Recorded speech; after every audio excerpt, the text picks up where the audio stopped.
sommes avec la facture de Doha de la date du 10 septembre 2021, 10 juillet. Donc avec cette facture de Doha, comme les informations nous avaient précisé que, à travers les informations, nous avons su que l'entité CDB étant le fournisseur et que si est le client.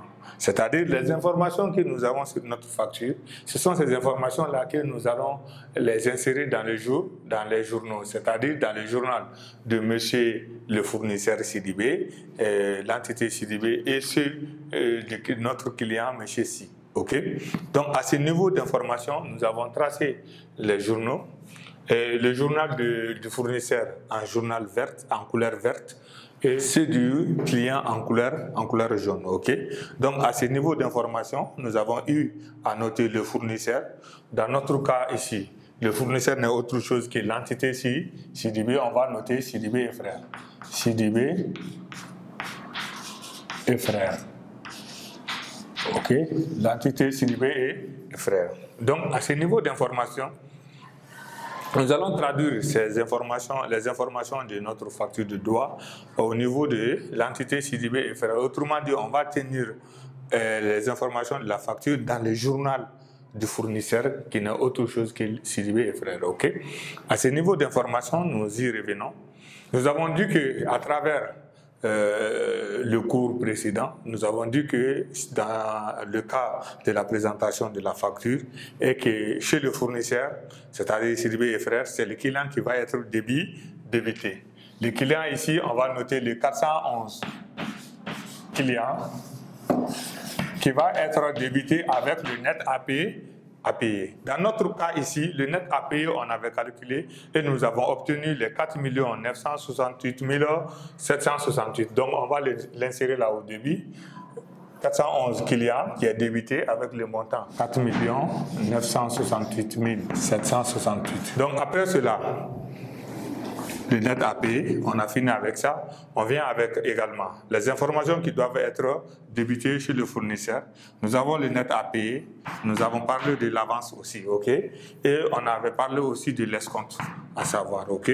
Donc ici, les informations qui vont être, on va les noter là, en couleur jaune si possible.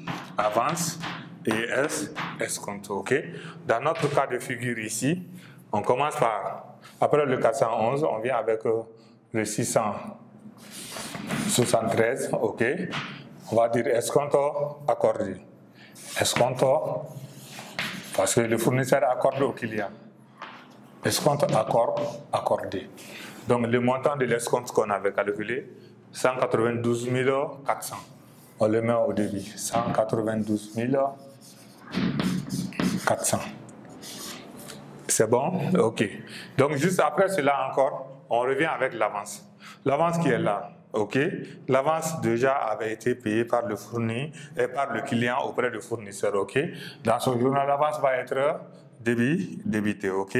On va trouver 41 91. Client, avance et acompte versé. Ok. Maintenant, le montant de l'avance, c'est 500 000. Je le mets là, ici. 500 000. C'est bon? C'est visible?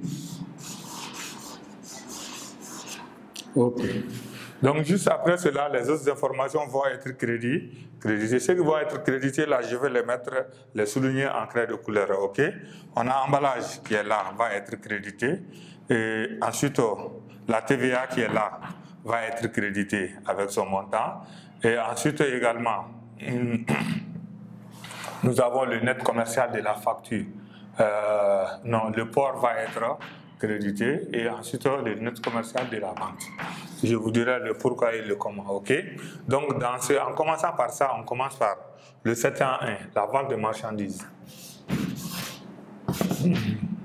701, vente de marchandises. Ah, est-ce que je ne vais pas utiliser des craies de couleurs différentes pour qu'on se retrouve facilement, ok? Donc, à ce niveau, je vais utiliser une autre craie de couleur différente des autres, ok?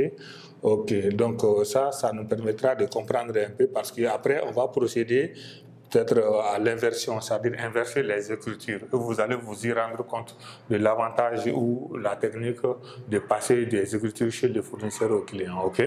Donc à ce moment ici, le 701 va être crédité, la vente de marchandises, avec le net commercial de la vente. Le net commercial de la vente ici, nous avons les 4 750 000. Je note ici au crédit 4 750 000. OK. Après cela, encore, je reviens. Après le net commercial, on a le port forfaitaire. OK. Ce port-là va être considéré comme produit accessoire. OK. 707. On va noter port. OK. Port forfaitaire. À 3 chiffres, c'est 707. À 4 chiffres, c'est 70, 71. Chez certains, on note 70, 71. Comme chez nous, nous travaillons avec la comptabilité à 3 chiffres très généralement, raison pour laquelle je me dis de se limiter à 707. OK?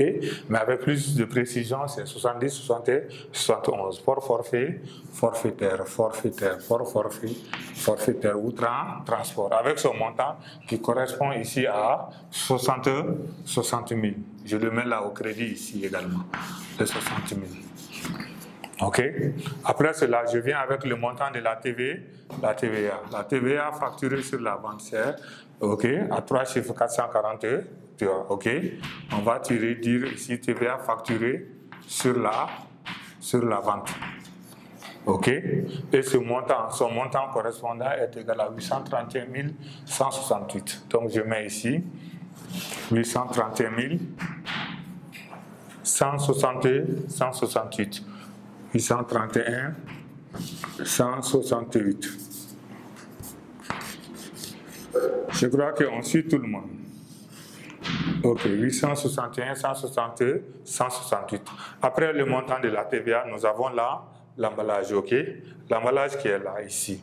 Je mets ici l'emballage 41 81 14. OK, emballage consigné. OK. Donc ici, le montant de l'emballage, ici, c'est 20 000. Je le mets ici, 20 000. OK. Je crois que c'est ce qu'on avait dit par rapport au cours précédent, les écritures à passer chez le fournisseur et chez les clients. Ce n'est pas fini.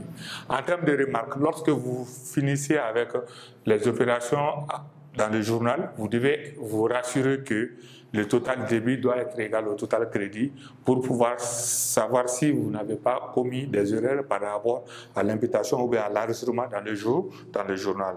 Ceci étant dit, comme il n'y a pas d'autres écritures, c'est vrai, il y a d'autres écritures concernant CDB, mais on n'est pas arrivé là. Avant de quitter, je dois me rassurer que le total des montants au niveau de la colonne crédit doit être égal au total des montants au niveau de la colonne des débits. En ce moment, le principe de la partie double, qui est aussi un autre principe de la comptabilité, doit être vérifié à chaque fois que vous passez d'une opération à une autre. À ce niveau d'information, nous devons être en mesure de savoir ici que, avant de quitter, que le montant au niveau du total débit va être égal au montant au niveau du total crédit. OK, le total débit ici, je vais noter, c'est 4 968 768 aussi, plus les 192 400, plus les 500 000, qui me fait un total ici, là, de 5 661 168. C'est ça. Donc voici le total débit. Et ce même montant, nous devons être en mesure de le retrouver au niveau du total crédit. Donc je commence par 4 750 000 plus les 60 000 plus 831 168 plus encore les 20 000 qui me donne également 5 661 168. On voit que l'égalité là est respectée, c'est-à-dire total débit égale à total crédit. Donc, le principe de la partie double est vérifié et l'enregistrement est maintenant sans problème. Maintenant, ce qui manque à notre information, c'est qu'à la fin du journal, on doit être en mesure de donner l'explication de la provenance de ces montants ou de ces informations. Comme nous l'avons dit, au niveau de la facture, la référence de la facture qui est là, la facture numéro 010, elle est très importante ici. Après avoir porté les informations dans le journal des deux personnes, c'est-à-dire du fournisseur et du client, vous devez être en mesure de donner la libellé de l'opération, qui n'est autre chose que l'explication de l'opération. À ce niveau d'information, comme nos informations que nous venons d'enregistrer dans le journal du fournisseur sont issues de la facture numéro 010, donc on va écrire en bas ici, suivant la facture numéro 010 comme libellé, et c'est tout. Donc ça, c'est les informations qui doivent figurer dans le journal de notre fournisseur, qui n'est autre chose que l'entité CDB. Donc, comme on l'avait dit au niveau du cours, le fait d'enregistrer les opérations sur le fournisseur, une fois que vous maîtrisez ce processus-là, le fait d'amener ou de transposer ces écritures du fournisseur au client n'est autre chose qu'un jeu. Et ce jeu-là, il faut savoir maîtriser les principes ou la démarche de ce jeu. Elle va consister à amener les écritures qui sont au débit chez le client et chez le fournisseur, de les transcrire au crédit chez le client. Et celles qui sont au crédit chez le fournisseur, de les traduire au débit chez le client. C'est très simple. Donc, à ce jeu, nous allons voir que le 411 qui est là, le client, chez le fournisseur, va devenir le 401 chez le client avec le même montant, mais l'explication, ce sera chez le fournisseur en ce moment, ok, qui va être crédité.